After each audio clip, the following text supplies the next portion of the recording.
If you're pouring your heart into your podcast, but still struggling to turn those listeners into paying clients, I've got something just for you. Imagine having a clear, simple plan to turn your listeners into buyers without relying on a huge audience or spending hours on social media. That's exactly what we'll create together in a podcast profit plan discovery call. During this free 20-minute call, I'll help you discover more opportunities for profit in your podcast and give you the next best step to turn your show into a client attracting machine. If I've got an offer that will help you expedite this process, then we can also discuss working together. Book your free podcast profit plan discovery call now by going to podcastingformoms.co/profit plan or by clicking the link in the show notes. I can't wait to chat with you. Okay, real talk. I want you to go pull up your podcast right now. Pull up how it appears in Apple Podcasts or Spotify.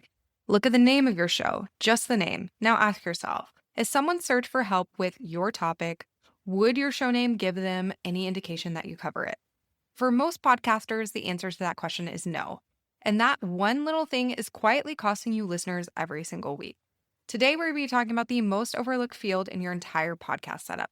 And spoiler, it is not your episode titles, it's not your show, it's not your cover art, and it's not even your description. It's your podcast name, specifically what comes after it.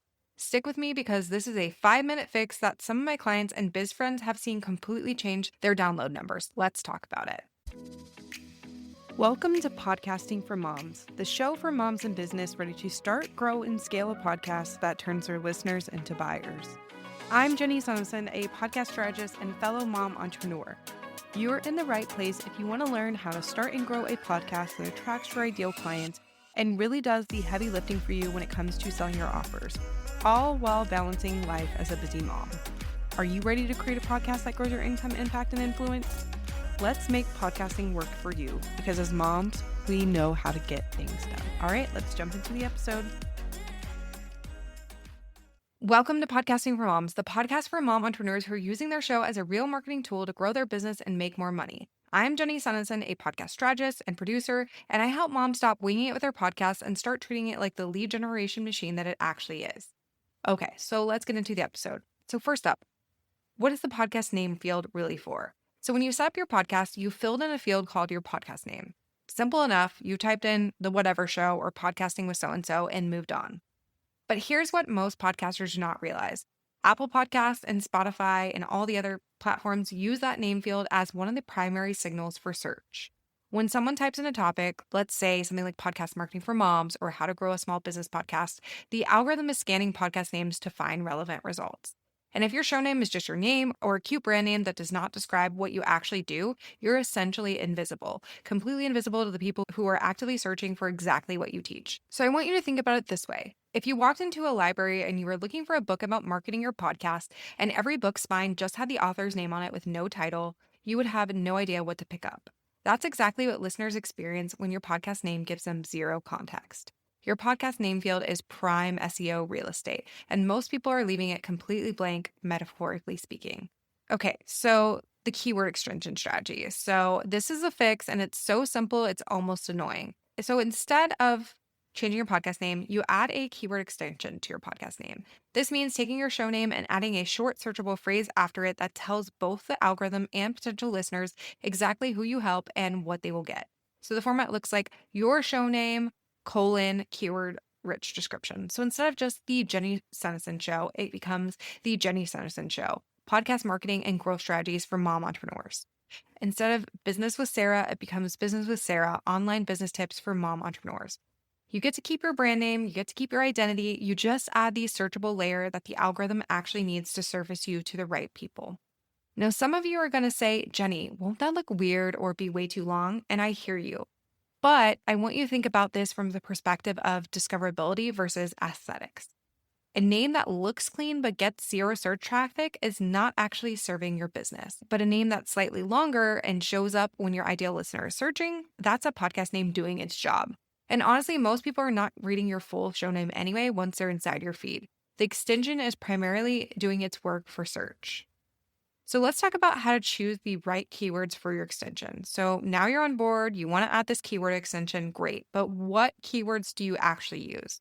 So here's how I think about it. You want to include 2 to 3 of the following. So the first one is who you serve. This is your audience identifier. mom entrepreneurs, women in business, Christian mom entrepreneurs, work from home moms, small business owners. Basically, just use a language your listener would actually use to describe themselves. The second thing, what you help them do. This is the outcome or the topic. So, podcast growth, podcast marketing, online business tips, passive income, content strategy. Again, think about what your listener would be typing into a search bar, not what sounds impressive in a bio. And then the third thing you could include is the format or method if it's distinctive. Sometimes this is relevant, sometimes it's not. If you're very niche, like a faith-based business podcast or podcast specifically for Etsy sellers, that specificity can actually help you rank for a smaller, more targeted audience.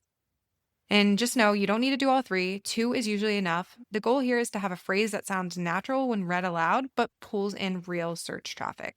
So a quick way to research this is by going to Apple Podcasts and searching in your topic. Look at what the shows that are ranking are calling themselves. Look for patterns and then look at what's missing from that landscape. The gap there is often your opportunity. So before I wrap up the teaching portion, I want to name a few things I see all the time that are killing discoverability. I want you to stop naming your podcast just your name. Something like The Jenny Sennison Show with zero context tells a search algorithm nothing, and it tells a new listener nothing. Unless you're already a household name in your niche, your name alone is not a keyword. I want you to stop using clever wordplay with no searchable terms. I love a good pun as much as the next person, but if your show is called The Juggle Struggle and you help moms build online businesses, the algorithm has no idea that that's what you're doing. Your cute name is a branding win that becomes a discoverability loss. So I want you to stop treating your podcast name like it's set in stone. I know the idea of changing your show name feels scary, but adding in a keyword extension does not mean you're blowing up your brand. It means that you're making what already exists much easier to find. You can keep everything you love about your show name and just give it a searchable long tail keyword. All right, so let's pull this all together. Your podcast name field is not just a label. It is a searchable asset, and the single simplest way to activate it is to add in a keyword extension that tells both Apple Podcasts and your potential listener exactly who you help and what you cover. The formula is your show name, colon or slash, and then keyword-rich description of who you help and what you do. I want you to choose keywords based on your audience identity, the outcome that you help them reach, and any niche specificity that is relevant to your listener. And then go do it. Seriously, this is one of those things that just takes 5 minutes or less and pays off every single week because search is always running even when you're not posting new episodes. Now, if you updated your podcast name and are thinking, okay, Jenny, what else am I missing? I have something for you. So I put together a free podcast growth scorecard that walks you through the key areas of your podcast that are either helping or hurting your growth.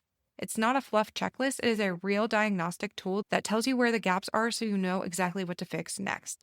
You can grab it by going to podcastingformoms.co/scorecard. Once again, that's podcastingformoms.co/scorecard. I will also link it in the show notes below. Because here's the thing, most podcast growth problems are not content problems. They are strategy problems, and the scorecard helps you see exactly where yours are. Thank you so much for being here today. If this episode gave you a quick win, make sure to share it with a fellow mom podcaster who could use it too. I'll see you next week. Now go and optimize your podcast name. Thank you for tuning into Podcasting for Moms. I hope today's episode gave you the tools and inspiration you need to make your podcast work smarter, not harder. If you love what you heard, be sure to subscribe and leave a review. It means the world and helps other moms in business find the show. For more tips, resources, and support, head to podcastingformoms.co. Remember, you're not just building a podcast, you're building your legacy. Until next time, friends.